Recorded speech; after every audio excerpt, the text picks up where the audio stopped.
Bonjour à tous, ici Robert Bourgoin. Après les outils et les étapes de base pour géolocaliser les photos et vidéos, cette deuxième partie du tutoriel est consacrée aux outils et techniques avancés. Nous allons voir comment trouver et utiliser les métadonnées quand elles sont disponibles pour déterminer où une photo a été prise. Autre technique, la forme unique des reliefs de montagne combinée à la vue 3D de Google Maps pour aider à repérer un lieu. Et puis, je vous donnerai un bref aperçu de la façon dont les signatures thermiques visibles depuis l'espace, c'est-à-dire tout ce qui émet de la chaleur, peuvent être utilisées pour vérifier l'emplacement d'événements liés à la guerre ou à l'environnement. Commençons par une expérience. Prenez une photo avec votre smartphone, n'importe laquelle, comme celle-ci. C'est vraiment juste pour un test. Et enregistrez-la sur votre ordinateur. Ensuite, allez dans l'explorateur Windows ou le Finder si vous êtes sur Mac. Faites clic droit sur le fichier ou CTRL-clic sur Mac, cliquez sur Propriétés et l'onglet Détails. Si vous faites défiler un peu, vous trouverez des informations comme la date à laquelle la photo a été prise, si elle a été modifiée ou non, la marque de l'appareil photo, et dans une section GPS, la latitude et la longitude où la photo a été prise. Tous ces petits éléments d'information sont appelés des métadonnées, ce qui signifie des données attachées à d'autres données, dans le cas présent, les pixels qui composent votre photo. Vous voyez que lorsque vous prenez une photo avec votre smartphone, vous ne prenez pas seulement une image, vous créez un fichier image avec des métadonnées. Ici, les métadonnées GPS ressemblent à ça. On pourrait essayer de noter ces numéros et les entrer dans Google Maps, mais ça prendrait du temps et vous pourriez facilement faire des erreurs. Alors, que pouvons-nous faire?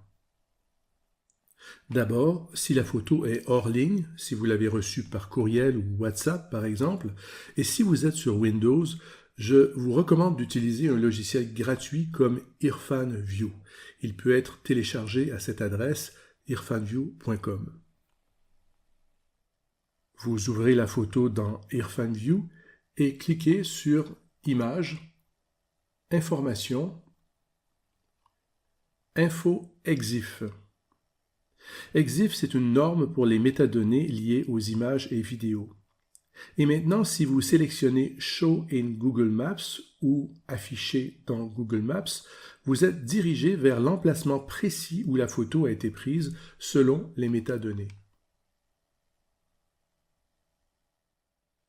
Si la photo est en ligne, il existe un moyen encore plus simple de vérifier si l'image contient des métadonnées et, si oui, d'afficher son emplacement dans Google Maps en un seul clic.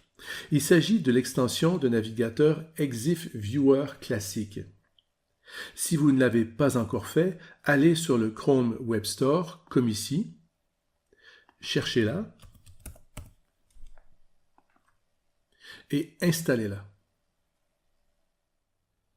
Une fois cette extension ajoutée, il vous suffit de survoler n'importe quelle image dans votre navigateur pour voir si elle contient des métadonnées, y compris son emplacement. Ici, comme vous pouvez le voir, c'est bien le cas.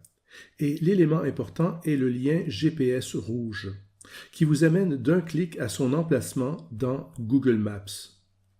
La dernière chose à faire est d'utiliser Street View pour confirmer que nous avons une correspondance.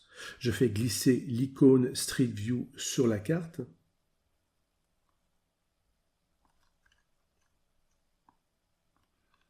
Je compare les deux images et oui, nous avons bien géolocalisé cette photo.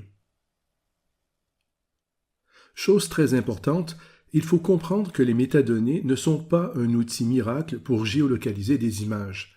En fait, les moteurs de recherche et les plateformes des réseaux sociaux les effacent systématiquement depuis des années pour des raisons évidentes de protection de la vie privée.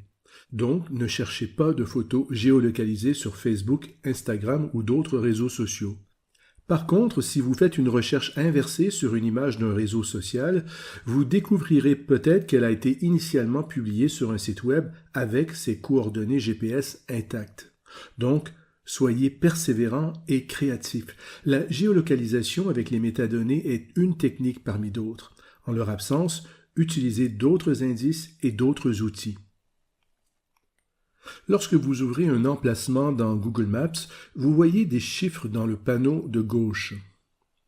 Ces chiffres sont les coordonnées de latitude et de longitude de l'emplacement que vous avez recherché. La latitude mesure la distance d'un lieu par rapport à l'équateur, avec 90 degrés positifs qui la séparent du pôle Nord et 90 degrés négatifs dans l'hémisphère sud. La longitude mesure la distance d'un lieu par rapport au méridien de Greenwich juste à l'extérieur de Londres, qui correspond à la longitude 0, avec 180 degrés positifs vers l'est, jusqu'à l'autre côté de la planète, et 180 degrés négatifs vers l'ouest pour se rencontrer au même point. Comme vous le voyez ici, ces coordonnées GPS peuvent être exprimées en format sexagésimal. Sexa fait référence au nombre 60 parce que ce système divise les degrés de latitude et de longitude en unités plus petites appelées minutes et secondes, qui représentent des fractions de degrés. Donc ici, 34 degrés, 4 minutes, 19,6 secondes nord, 118 degrés, 5 minutes, 59,8 secondes ouest.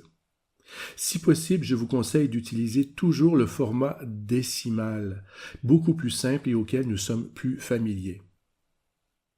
Pour trouver la latitude et la longitude d'un lieu, il suffit dans Google Maps de faire clic droit sur ce point précis et clic gauche sur ces coordonnées décimales pour les copier. Maintenant, permettez-moi de vous présenter brièvement deux techniques plus avancées. Imaginons que vous trouviez cette photo. Vous voulez la géolocaliser. Comme vous le constatez, elle n'a pas de métadonnées. N/A veut dire not available, pas disponible. Vous faites un clic droit, recherchez avec Google Lens. Vous trouvez deux résultats et cliquez sur le premier. Nous sommes sur un site militaire américain. La page renvoie à un article qui inclut plusieurs photos et mentionne qu'elles ont été prises lors d'un exercice avec les forces albanaises dans un endroit appelé Bizet en Albanie. En regardant de plus près cette photo, vous repérez deux détails importants. L'hélicoptère en arrière-plan et les crêtes de montagne. Les reliefs de montagne sont complexes et ont des formes uniques, faciles à reconnaître sur des cartes 3D ou des images satellites, ce qui les rend très utiles pour déterminer où une photo a été prise. Nous avons donc ici trois indices, un lieu en Albanie, un hélicoptère et des crêtes de montagne. Je vais sur Google Maps, j'entre Bizet, Albanie.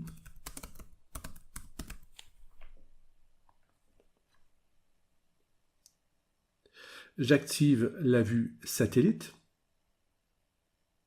J'active aussi la vue 3D en cliquant ici à droite.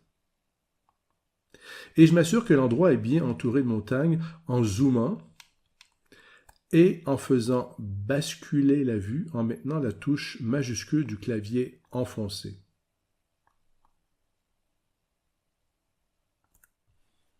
Au bout d'un moment, si je prends le temps et j'ai la patience d'analyser les détails de cette vue satellite, j'aperçois la lettre H entourée d'un cercle, ce qui semble être un héliport. Il est juste à côté de ce qui pourrait être des bâtiments militaires. J'essaie de me positionner à l'angle utilisé par le photographe pour voir si les crêtes de montagne correspondent à ma photo.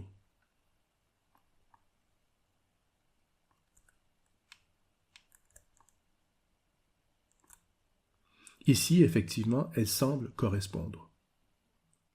Pour les utilisateurs plus avancés, si vous souhaitez géolocaliser à partir des reliefs avec plus de précision, je vous conseille de télécharger et d'installer Google Earth Pro, ou encore mieux, d'utiliser l'application pour smartphone ou le site web PeakVisor. Enfin, une autre technique peu connue mais très efficace pour géolocaliser et dater des événements qui peuvent impliquer l'émission de chaleur, comme des incendies de forêt ou des conflits armés. Un article de la BBC mentionne que dans les derniers jours de janvier 2016, 50 personnes ont été tuées et leur village incendié par des militants de Boko Haram au Nigeria. Ce village s'appelle Dalori et il est proche de la ville de Maiduguri. Je cherche des indices pour vérifier que cet événement tragique s'est bien produit à cet endroit et confirmer une date. Première étape, je cherche un village appelé Dalori près de Maiduguri au Nigeria.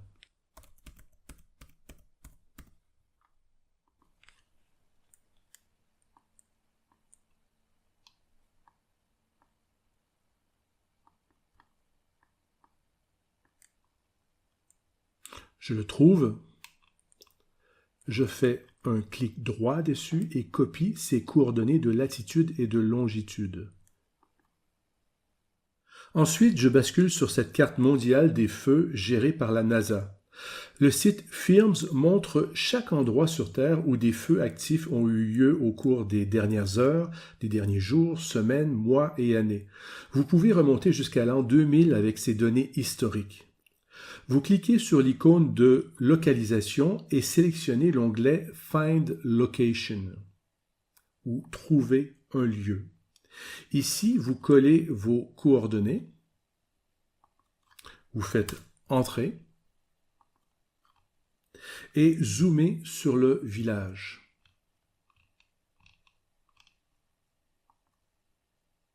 Maintenant, vous voulez remonter dans le temps jusqu'au dernier jour de janvier 2016. Alors, vous sélectionnez la date comme ceci.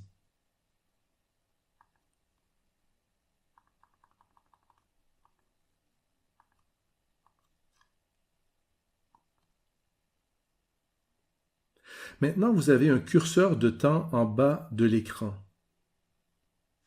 Assurez-vous que la période est réglée sur un jour et déplacez-le d'un jour à l'autre comme ici.